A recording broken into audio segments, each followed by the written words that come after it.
Well, hello there, people.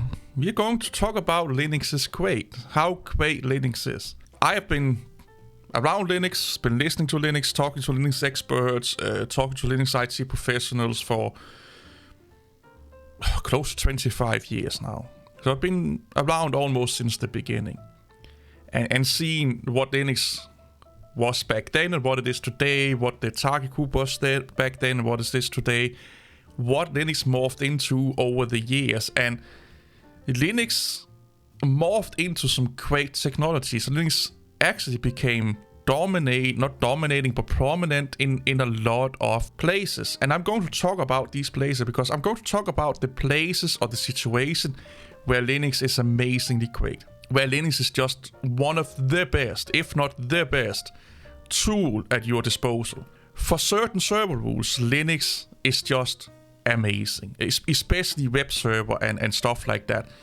Linux is just fucking amazing, and it's probably one of the best, if not the best, for that situation.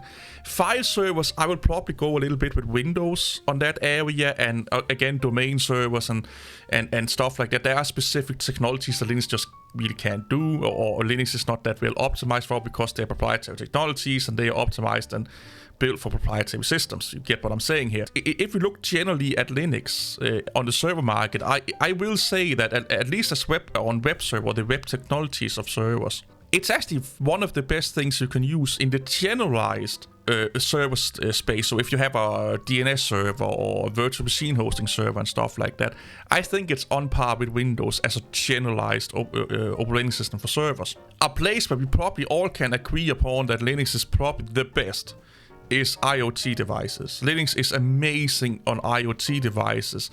Why is it that? It's the nature of Linux. Linux can run, you can slim down Linux to almost be nothing. Windows do have some form of IoT. I think it's called Windows Embedded or Windows MEM or so. I can't remember what it's called. But it's not the same as Linux. Linux is just amazing, especially for smaller companies that need something on a refrigerator or television and something like that. Linux is amazing for it, and that's why you see Linux in a lot of those areas doing really, really well. Linux is also amazing and great for highly specific use cases. Again, it goes a little bit with IoT devices. So what do I mean by highly specific use cases? Supercomputers, rovers, running in space shuttle technologies, where you need something that maybe not be doing a lot of things. It needs to do one thing or two things or 10 things, and it needs to do it really fucking great. Everything else has to be slimmed out of the system in case, something that is not part of the job is messing the job up. So if you are having a guidance system, you don't want a fucking multimedia playback daemon or something like that running in the back end messing it up for you. And Linux is just way more easier, way more convenient, and way better to slimline than Windows is. It's way easier, and maybe not way easier, but you have the options more conveniently, or you have more options to slimline the kernel and the associating technologies with Linux. So you can say, I want something that only handles the driving capabilities of a Mars rover. That would be really difficult with Windows because I don't know how much you can customize Windows yourself, because if you get a Windows for IoT or slimmed down version of Windows, you will probably still have some technologies in there that have nothing to do with driving, turning, what is it called, small electrical engines around so we can turn the wheels. But under Linux you can customize it down to that detail. So Wayland and Wacom input or mouse input technologies in the kernel and graphic card drivers in the kernel and all of that shit out. Out, go away, fuck off, we don't need you. It's just out of the fucking ass with that shit. We're here to do one thing and we're doing really, really great. That is, where Linux is really great. Supercomputers, supercomputers are doing things, they're doing more than one things, but they are highly, highly, highly, highly specific hardware that also are doing really specific tasks. So supercomputers generally do, computing tasks. They don't sit and play video games or playing videos or multimedia and pictures. A supercomputer is not running Pornhub. Or a supercomputer is not running, the server farm for Ghost Recon or the server farm for Call of Duty or Battlefield. a supercomputer is like, okay, we need to figure out the protein in this string or something like that, in this human DNA string, or we need to calculate this solution of this problem. We need to crack this algorithm or something like that.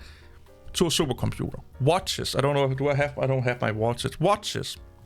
Headphones, again, IoT devices. Linux is really great for that because you can specialize Linux and you can take a lot of fat away from Linux. And that's what Linux is really great at. Linux is one of those things where you can get it to work really fucking well and really, like, probably at its best operating system have ever worked for doing really specific use case, because you can easily, I don't know how easy this is, I never tried, but it is kind of easy to compile the kernel, to be honest, but you have the control, let me put it this way, to trim away every fat you don't need. Again, you can probably do that with Windows and or Microsoft if you ask them nicely, and maybe Apple if you ask them nicely, but you have to deal with Apple and Microsoft. You probably have thought, well, can't you idiot, what about the desktop? No. No. On the desktop, for a consumer, you and I, at home, it's at best personal preference. And there are still way more things that Mac OS and Windows do better than Linux, more convenient than Linux, more easier than Linux, or have more support for things than Linux have on the desktop. But if you don't mind that, and you're okay with that, or you have the right hardware, the right peripherals, using the right software, that with Linux is just a no-brainer for you, that's great.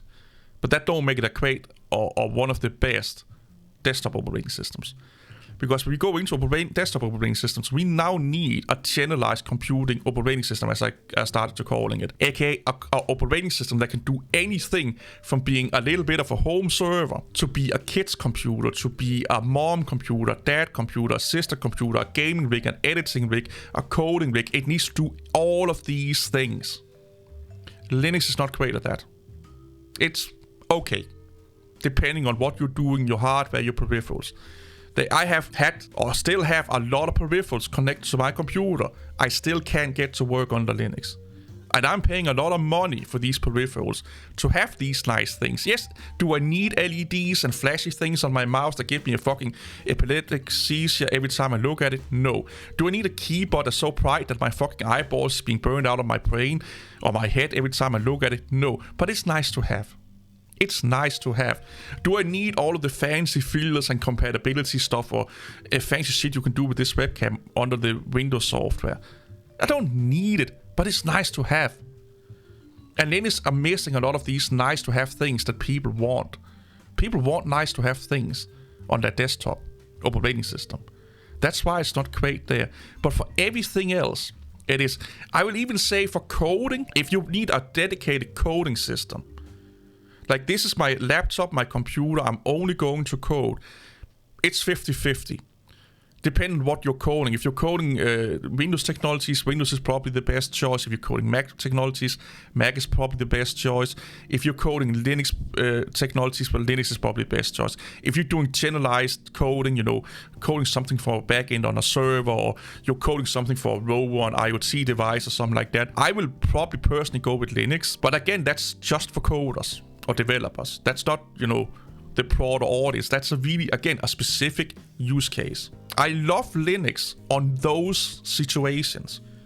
I love and a fucking jerking off to Linux on a server, Linux on an IoT device, Linux on supercomputers and rovers, watches, as a development station and stuff like that. Linux as a desktop, that's where I'm falling off the train. I'm like, yeah, if you want to, but you are making too many compromises versus what you are getting with Windows and Mac OS.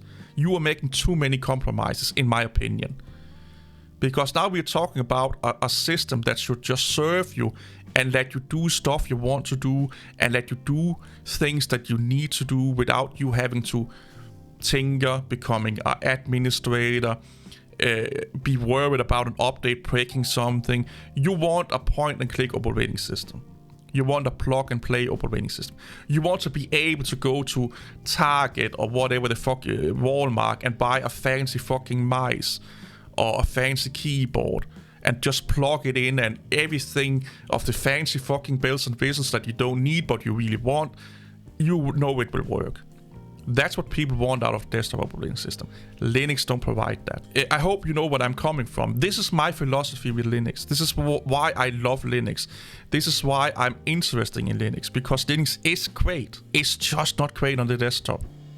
And I feel that too many people are saying that, well, if Linux is great as an IoT device, if Linux is great on supercomputers or on Mars rovers or watches or servers, it must be great for you. And it's like, well, ask yourself this. Is your computer a server? It can't be, but is your computer a server right now? Is your computer an IoT device? Is your computer a Mars rover? Is your computer a watch? Is your computer a supercomputer? Is your computer a single-use case computer? No. What is your computer? What are you using your computer for? And then you make the choice of the operating system. You don't just choose an operating system and then fit your use case to the operating system. You choose the operating system that fits your use case. See you all later. Have an amazing day. Bye-bye.